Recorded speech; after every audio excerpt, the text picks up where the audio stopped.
Bonjour et bienvenue sur Anti-Brouillard, le podcast de Caliceo qui parle de communication et de marketing digital.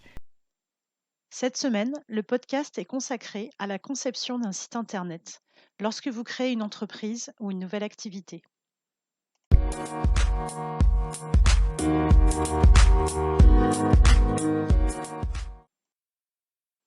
Le site internet de l'INSEE nous apprend que vous avez été près d'1 million à créer une entreprise en 2021. C'est 19% de plus que les 12 mois précédents. Dans l'Ain, ce chiffre dépasse les 7000 créations.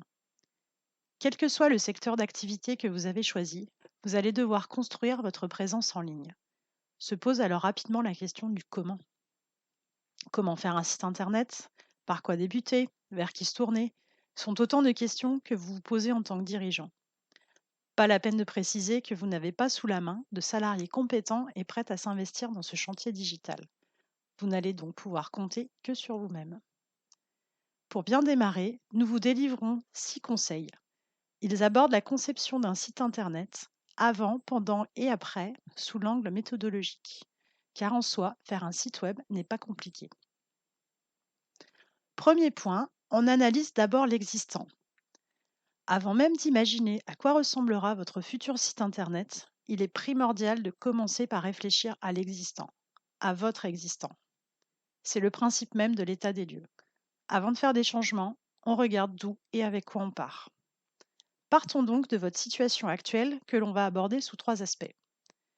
Premier aspect, on va parler de vous et de votre entreprise. Quels sont vos points forts?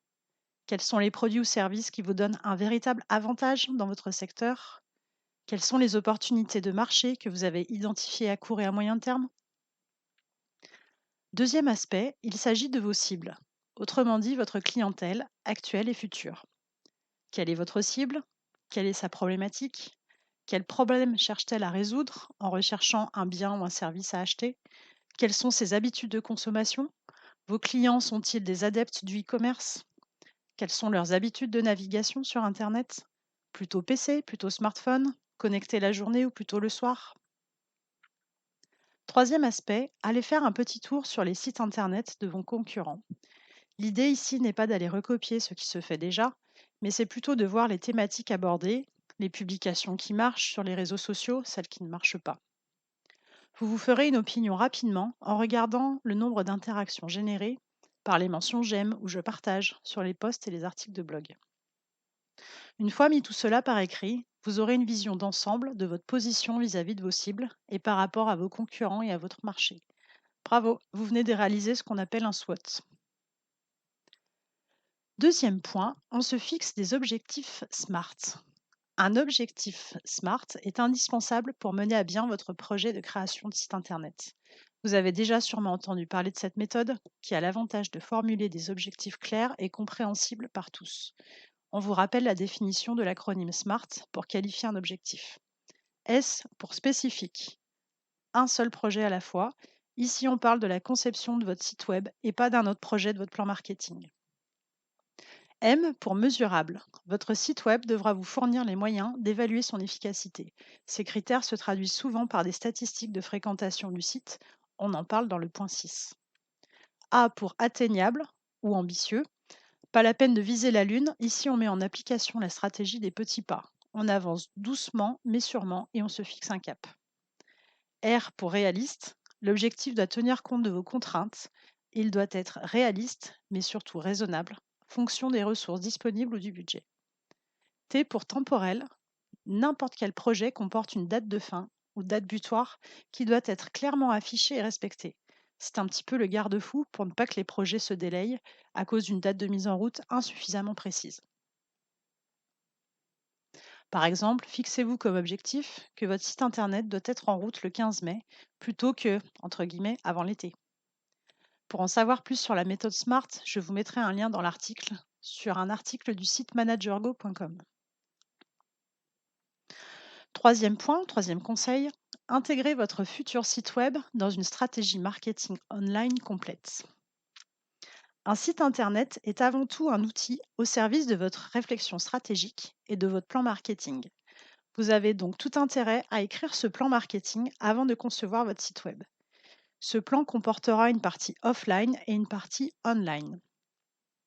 Pour faire simple, la partie offline, c'est tout ce qui n'est pas digital. Par exemple, vous prévoyez de participer à un salon professionnel. Et la partie online, comme son nom l'indique, c'est tout ce qui prend forme sur Internet.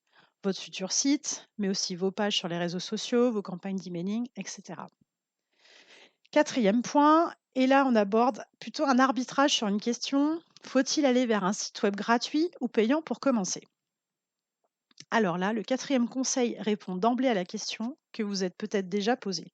Il existe en effet des solutions qui vous permettent de mettre en ligne un site internet de manière totalement gratuite. Attention cependant à ce que cela veut dire en pratique. Premièrement, votre nom de domaine comportera le nom du prestataire avant le .com ou le .fr, comme par exemple www.garagejojo.wixsite.com. Cela a une incidence majeure sur le référencement naturel de votre site, c'est-à-dire sa position dans les pages de résultats lorsqu'un internaute effectue une recherche. Autant vous le dire tout de suite, votre site internet sera très mal référencé par les moteurs de recherche, il n'apparaîtra pas dans les premières pages. La deuxième incidence d'un site gratuit est importante puisqu'elle touche au contenu que vous allez proposer à vos internautes. Dans le cadre d'un site gratuit, l'affichage de bannières publicitaires vous est imposé. Il y a de fortes chances pour que cela nuise à la lecture et à l'attractivité de vos contenus. Encore une fois, vous serez pénalisé par les moteurs de recherche si votre site affiche trop de publicité. Au final, c'est votre crédibilité et votre professionnalisme qui seront mis à mal. La troisième contrainte d'un site gratuit, c'est que vous serez limité en place, traduction en espace de stockage. Vous ne pourrez pas mettre autant de ressources médias, de photos, de vidéos que vous voulez dans une formule gratuite. Vous ne pourrez pas non plus installer de modules de paiement en ligne. Un site internet, s'il est conçu et bien fait dès le départ, ne représente pas un budget conséquent par rapport à d'autres types de dépenses en communication. Les différents postes de budget à prévoir pour la conception d'un site dépendent en grande partie de l'existant. Est-ce que vous avez déjà une charte graphique et un logo?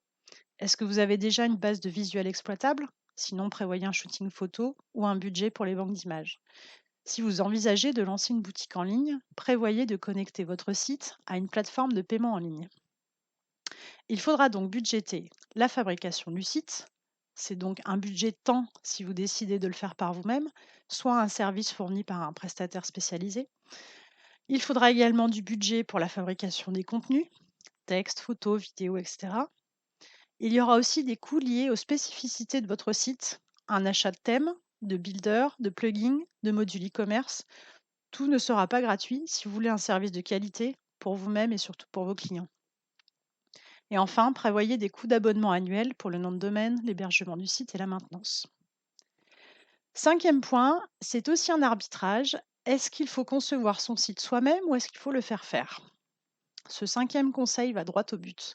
Entourez-vous dès le départ d'un prestataire spécialisé dans les sites web. Même si cela a l'air facile de concevoir un site internet en ligne, même sans savoir coder, il n'en reste pas moins que c'est un métier à part entière.